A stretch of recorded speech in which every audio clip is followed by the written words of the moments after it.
Swag.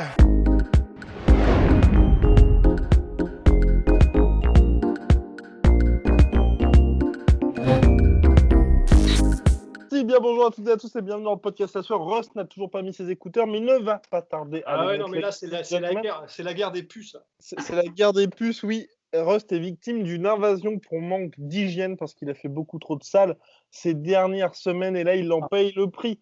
Entre ça et la gale, Rust, là, tu commences à alourdir ton dossier. Hein. C'est terrible comme quoi ne fréquentez pas n'importe qui. Bien, donc on répond à vos questions dans la Triple C si vous nous écoutez.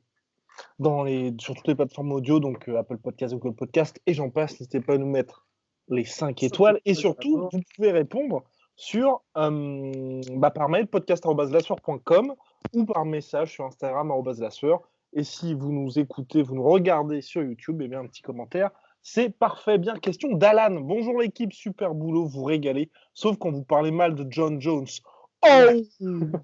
Oh take. Pourquoi l'UFC? C'est marrant parce que sauf quand vous parlez mal de John Jones, comme quoi on passe de pro John Jones, ça lentement mais sûrement. Bref, pourquoi l'UFC n'impose pas aux combattants de combattre dans leur catégorie de poids naturel? Je m'explique. Paulo Costa est chez les middle pourtant contre Romero dans la cage, il était à 97 kg ou un truc comme ça.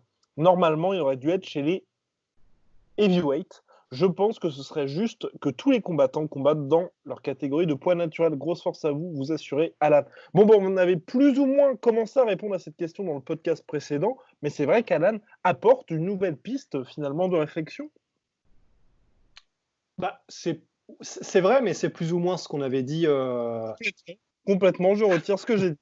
Bien. Et en fait, la question, elle est intéressante parce que je ne sais pas par quel bout la prendre. C'est-à-dire que quand tu n'es pas capable de faire la pesée, de toute façon, l'UFC te force à partir de... quand tu rates 2 fois ta pesée, il y a plusieurs cas comme ça, pas plus d'une fois. Gastelum, mais il y en a d'autres. Il y en a d'autres, je ne les ai pas en tête là, mais il y en a sûrement d'autres. Donc, quand tu rates... En fait, parce que c'est quoi le poids naturel quoi? C'est ça la question. Bah ouais. Quelle est la catégorie naturelle de quelqu'un? Enfin, le poids, c'est un truc qui change, qui varie. Bon, je pousse parce que évidemment, il y a des gens qui abusent du weight cut et il a pris un exemple qui est paroxystique avec Costa. Mais en fait, le problème des catégories de poids, c'est qu'il y a un effet de seuil qui est inévitable. Le mec qui a 1 kilo au-dessus, il va dire attendez, je suis quasiment à middleweight ou je suis quasiment à lightweight, c'est juste 1 kilo. En fait, le problème, c'est que les catégories, c'est toujours plus ou moins arbitraire. À un moment donné, on fixe une limite.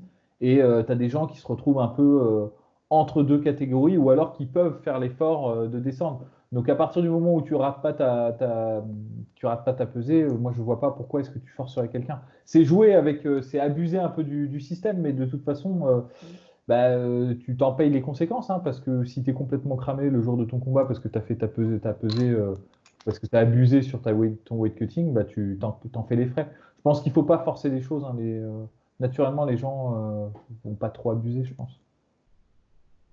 Complètement. Rien à ajouter? All good.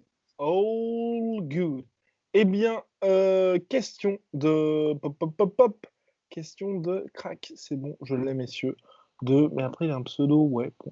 Question de Boxer 130. Bon. Allez. Assez mystérieux. Avant tout, pour commencer, serait-il possible de ne pas citer mon mail, car c'est un ancien mail, d'où le nom. Ah voilà. Non. Allez. Bon, salutations à vous l'équipe La Sueur. Je vous suis depuis un moment, je vous remercie pour votre qualité de travail et la quantité des news que vous apportez. Je voulais savoir, dans un premier temps, que pensez-vous du renouveau de McGregor? J'ai l'impression que la défaite contre Khabib lui a mis une grosse claque et que depuis, il se donne à fond pour avoir sa revanche. D'accord, ma question est la suivante. Qui donnez-vous gagnant entre un Conor McGregor et un Cédric Doumbé? Bon courage à vous et merci encore. Donc je pense qu'il parle d'un combat éventuel McGregor-Doumbé. Bon, MMA, pied-point, nous ne savons pas. On ne sait pas, mais en pied-point, et si ça reste en pied-point pur, ouais. Quand même Doumbé, je pense que c'est pas n'importe qui, hein, c'est monsieur pied-point en welterweight.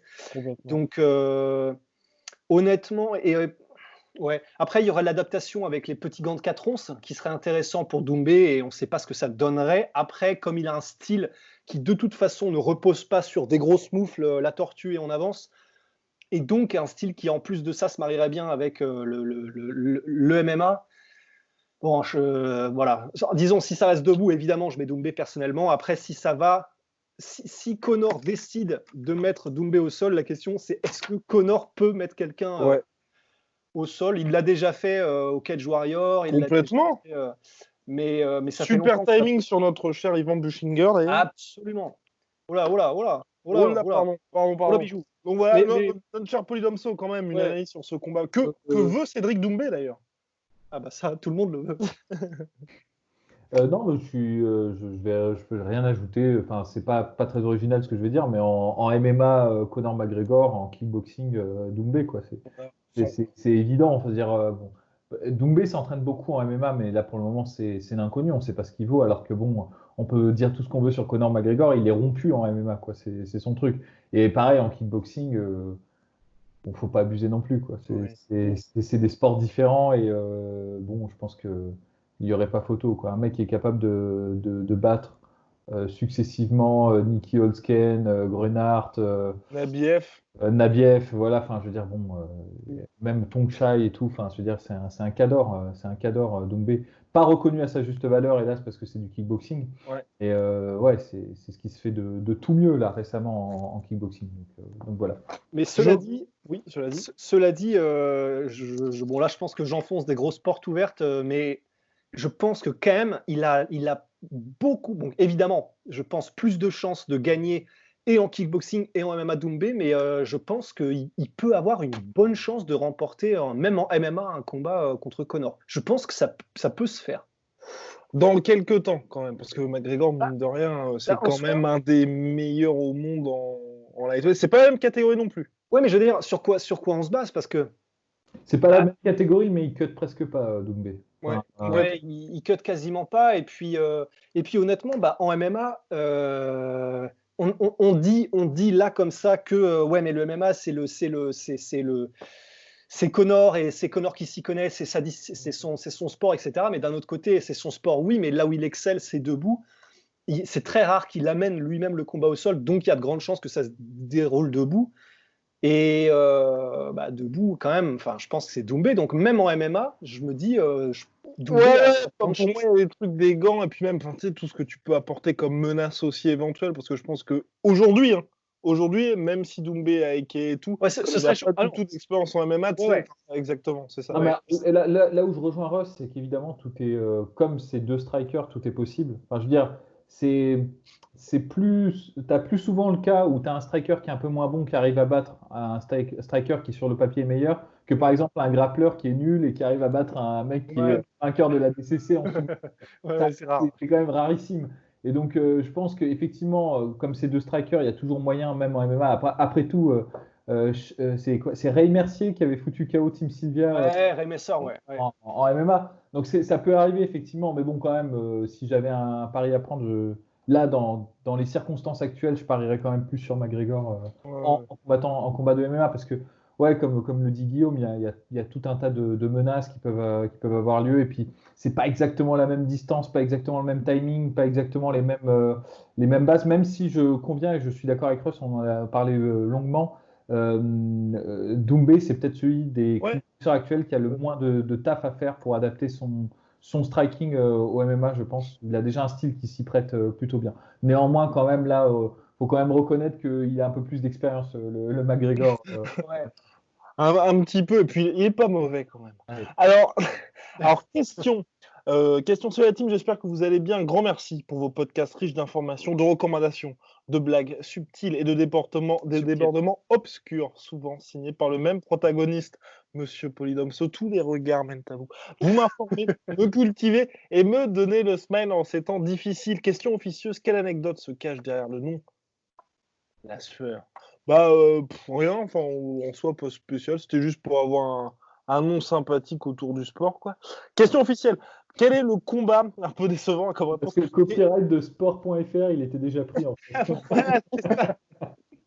Question officielle. Quel est le combat MMA ou boxe anglaise qui vous a procuré le plus d'émotions en tant que spectateur et ou supporter? Alors moi, j'en ai un qui me vient en tête. Alors, je sais pas si c'est le plus, mais c'est le premier qui me vient en tête. Émotion. Il faut que ce soit pris dans tout le champ spectral de l'émotion. Et je crois qu'il y en a un combat de mémoire, la récente, qui m'a fait vraiment sortir de mes gonds et qui m'a fait péter un câble, mais vraiment qui m'a troublé, tu vois, genre d'un point de vue émotionnel. C'était Derrick Lewis Ngannou, quoi. J'ai cru, il y avait quelqu'un dans la pièce, je le tuais, quoi. Enfin, en termes de frustration, je crois que je me suis jamais autant énervé devant mon écran, quoi. En plus, j'étais accompagné cette nuit-là. Et, non, regarde, c'était la nuit, quoi. Est-ce qu'elle a payé, N'allait-il pas pour cette imaginer ces frustration? choses? Mais du coup, j'ai maintenu éveillé mon auditoire en disant attention, attention, Ngannou, Derrick Lewis, ça va envoyer. J'ai perdu beaucoup de crédit dans cette histoire. Donc voilà, c'est le. Là, tout de suite, j'avoue que là, ça me vient pas. Pour ma part, c'était le temps que retrouve Yoel Romero, Paulo Costa. Oh là là, ce combat-là, je crois que j'en avais déjà parlé en plus.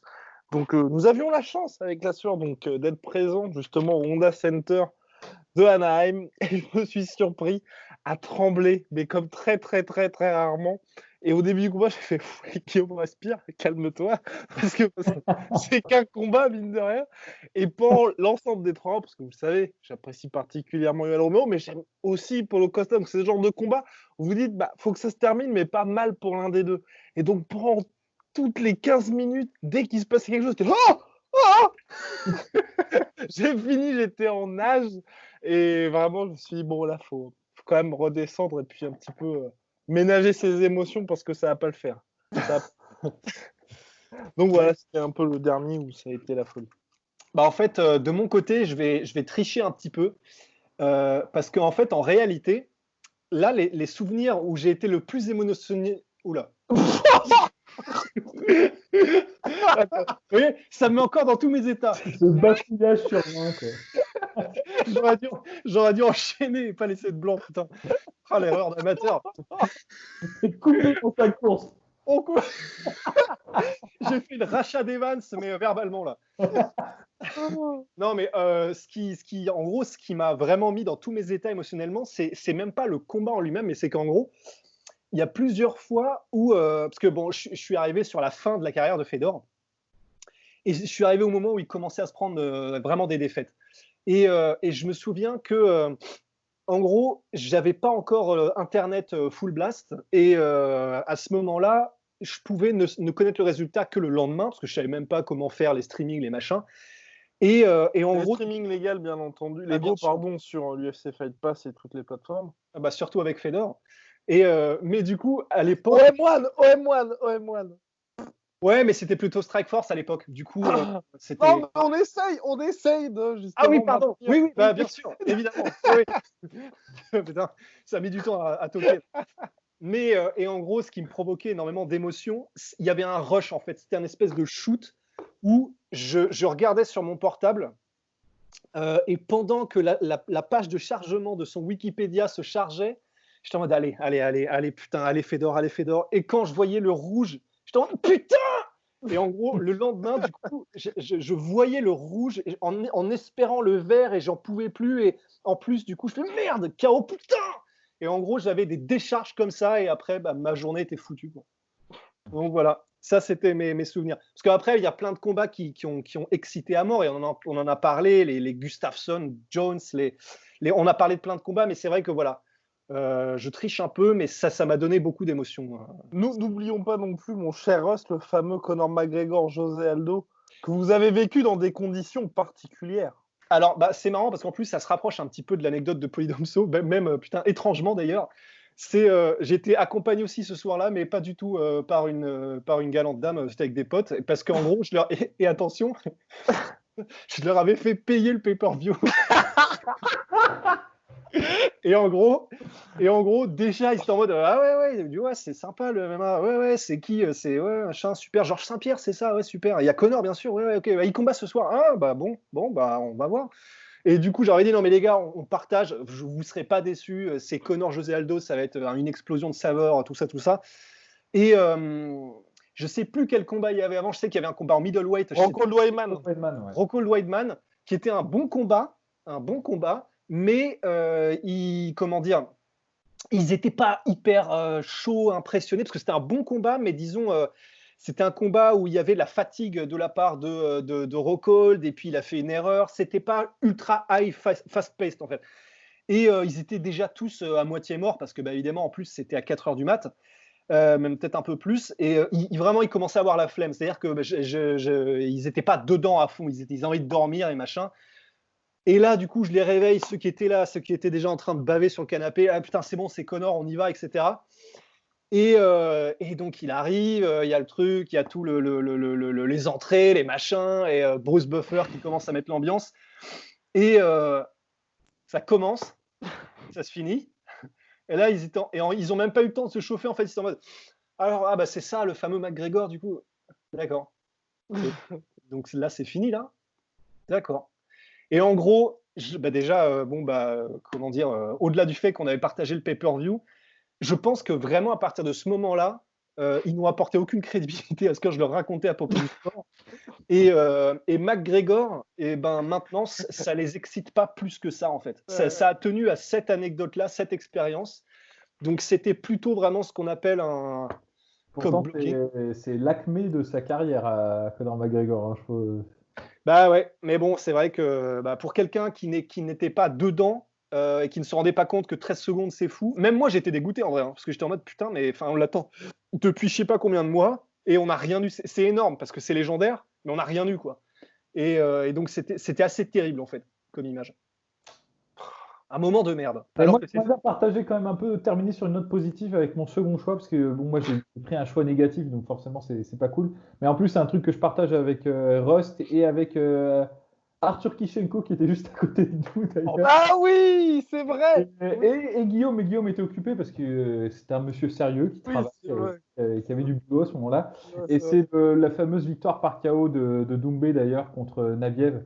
Et nous, on était dans les gradins et l'ambiance était folle, quoi. Il y avait un truc, il y avait une vraie joie, quoi. Il y avait une vraie présence. Pourtant, on n'était pas du bon côté, on était du côté des fans. Le hasard des places nous avait mis du côté des fans de Nabiev, mais il y avait une émotion, quoi. Il y a eu un tremblement et tout. C'est vrai. Il a retourné le Zénith. Il l'a retourné, ouais. Il l'a retourné. Bon, alors, messieurs, parce que Rost est un homme précis, on va passer aux recommandations. Ah ouais, déjà, ouais, carrément. Genre. 20h, c'est 20h. Hein.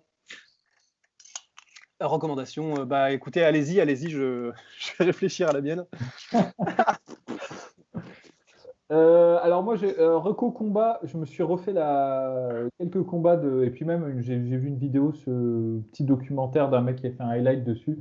Highlight documentaire, j'aime bien. Je sais pas si c'est Motivedia ou si c'est quelqu'un d'autre, je sais plus quelle chaîne a fait ça, mais c'était très bien. C'est Tommy Morrison, le mec qui a combattu. Qui a très mal fini. Qui a très très mal fini, pour le coup, il a très très mal fini, mais qui a joué dans Rocky V et qui a eu Franchement, il a eu une bonne carrière. Il est passé à côté de sa carrière. Et quand on pense que le mec était séropositif pendant quasiment, il le savait depuis un certain nombre d'années en fait, avant qu'il ait été révélé, il a boxé après ses implants ou pas? Oui, bien sûr. Ouais, il a fait quelques combats. Bon, après là, c'est plus du tout le haut de sa carrière. Mais bon, bref, il a fait des bêtes de combat. Il a battu quand même Foreman et Ruddock. Il a perdu contre Mercier, mais c'était un combat assez ouf. Hein. D'ailleurs, le KO qu'il prend contre Mercier, c'est un des plus violents de l'histoire de la boxe. Ouais, parce qu'il se retrouve coincé contre les cordes et il tombe pas. C'est terrible. Oh là là. Et remplir sa race. Mais bon, à part ça, mais le mec est archi stylé. Moi, j'adore. Hein. Il a une bonne technique. Ça a été longtemps. En fait, le problème en boxe, c'est que soit tu es le meilleur, soit tu es un hype job. C'est-à-dire, les gens, ils ont pas de. Ils passent de l'un à l'autre comme ça. Tu vois. Et évidemment, la vérité, comme souvent un peu dans le milieu, je pense que c'était quand même un boxeur extrêmement talentueux qui aurait pu faire beaucoup plus, hélas, qui est passé à côté. En fait, c'est un peu c'est comme si Tyson n'avait pas eu de chance, quoi, parce que lui, il a eu c'est à peu près la même époque. Il a eu à peu près les mêmes déboires, on va dire, sur ce qu'il a fait au niveau des fêtes, des gonzesses et des trucs. Sauf que bon, lui, pas de chance, il est tombé sur la case Freddie Mercury. C'est quand même, ce qui est jamais un bon truc, tu vois. Et donc voilà, du coup, il a quand même eu une bonne carrière. C'était un bon bagarreur, quoi. Et puis assez technique. Et un combat qu'il faut regarder, c'est son combat contre Ruddock, qui est vraiment trop bon, quoi. Enfin, les mecs s'avoinent, c'est un slugfest, quoi. Donc ça vaut vraiment le coup. Et même sa carrière en général, elle est intéressante. Le gars, quand même, quand même un des rares à rendre charismatique la coupe mulet. Il doit être mis à son crédit aussi. Donc voilà. Sur Toni Morrison. Et puis bon, après, en recoculture. Oh là là là. C'est un peu à l'arrache, la recoculture, qu'est-ce que je pourrais dire ouais, alors si, le truc que je regarde souvent en ce moment. Bon, après, encore une fois, je vais devoir me dissocier de la sueur. C'est Marocco à moi. Je ne voudrais pas que la sueur soit responsable de cette recommandation. De cette sortie de piste. De cette sortie de piste. Non, ça va, c'est rien de très controversé. Je regarde beaucoup les vidéos des cours d'histoire de Henri Guillemin. Donc c'est un historien qui a fait des conférences. Enfin, c'est même pas un historien, je crois qu'il a fait des. Je sais pas ce qu'il a fait, mais il a fait des conférences d'histoire sur des personnages célèbres, notamment sur Napoléon, sur la. J'ai l'impression qu'il y a des problèmes de son, non? Ah ouais? Ça saute pas de votre côté? Ça va. Bon, Non. pas poursuivez, moi je suis un peu Et donc du coup, c'est assez orienté politiquement. Donc c'est pour ça que je disais que je veux pas que mêler la sueur à mes choix à moi. Mais c'est intéressant, il a une capacité de narration qui est, enfin, je veux dire, c'est formidable. Le mec, c'est un papy, il parle et t'as envie de l'écouter, quoi. Donc c'est fou parce qu'il y a rien derrière, quoi. Il y a pas d'image, il y a que dalle, mais il est captivant et ses conférences, elles peuvent durer 5 heures, quoi, et tu les écoutes, quoi. Enfin, c'est un truc de fou. Et c'est vraiment bien. Je recommande notamment celle sur la commune qui est excellente. Un épisode très sombre de notre histoire, peu connu. Et ceux qui regarderont l'épisode comprendront pourquoi c'est peu connu et peu relayé. Donc voilà, je recommande à fond. Et en période de confinement, il n'y a rien de mieux. Mais n'oubliez pas que c'est orienté et tout. Donc il faut le savoir. On adore cet homme. Bien, ben voilà. Bah sur ce, sans transition, merci à MyProtein. Hein. Non, Rust, il n'y a pas de recommandation musique aujourd'hui. La prochaine fois, demain soir. Sinon, j'ai un truc, hein, je peux recommander un truc. Parce qu'en fait, c'est pas vraiment de la musique, mais c'est plutôt du bruit. non, mais c'est ni du bruit ni de la musique, mais c'est un bon, c'est un poème, mais c'est un poème. Hein? Spectacle de mime. Pas du bruit ni de la musique. Con de mime. Non, c'est alors, bah écoutez, bon, là on est dans les recos et tout ça, mais c'est un poème qui, en gros, c'est très, je sais pas comment le dire, tu vois, mais c'est les mots par lesquels j'essaie de vivre. Donc, si jamais ça peut parce que ça parle en fait, c'est vraiment des mots qui parlent. Je sais. Je pense que tu sais. Je pense que tu sais. Tu seras un homme, mon fils, de Rudyard Kipling. Yes. Ah là là. Et vraiment, vraiment, sans déconner, qui que vous soyez, quelle que soit votre situation dans la vie, écoutez ce poème ou lisez-le. Et ça va vraiment vous parler. Enfin, si vous voulez devenir une vraie belle, vraie personne, eh ben, c'est vraiment des mots par lesquels il faut vivre. Et bah, perso, je suis en train d'hésiter. Là, pour l'instant, attendez. Là, pour l'instant, en gros, les mots par lesquels je vis, c'est les mots de Joko Willink, Get After It. Et en gros, du coup, tous les matins, en me levant, je vois ça et je me dis, putain, sois pas une. Et vas-y, et lève-toi, fais tes trucs. Là, hein, quand même. Mais encore une fois, ça marche. Hein. C'est-à-dire que avant, je le pensais, mais le fait de voir les mots le matin, ça aide. Donc, et je pense que je vais rajouter aussi le poème de Kipling. Je vais peut-être mettre je le mettrai en gros pour le voir, mais parce que c'est vraiment quelque chose qui, si vous l'intégrez, peut changer votre vie. Et vraiment, je dis pas ça à la légère. Donc voilà, lisez-le, écoutez-le, et ça, c'est quelque chose. Et appliquez-le surtout parce que c'est vrai que Ross, depuis qu'il a commencé, il est devenu une vraie belle personne. Parce qu'avant, c'était un petit peu plus compliqué. Bien, bien messieurs, à la prochaine. Shout out to MyProtein, moins 40% avec le code la sueur, validé par Polydomso, comme vous pouvez le voir. Allez, au revoir. Fuck yeah. Voilà, à la Cantona. Soit.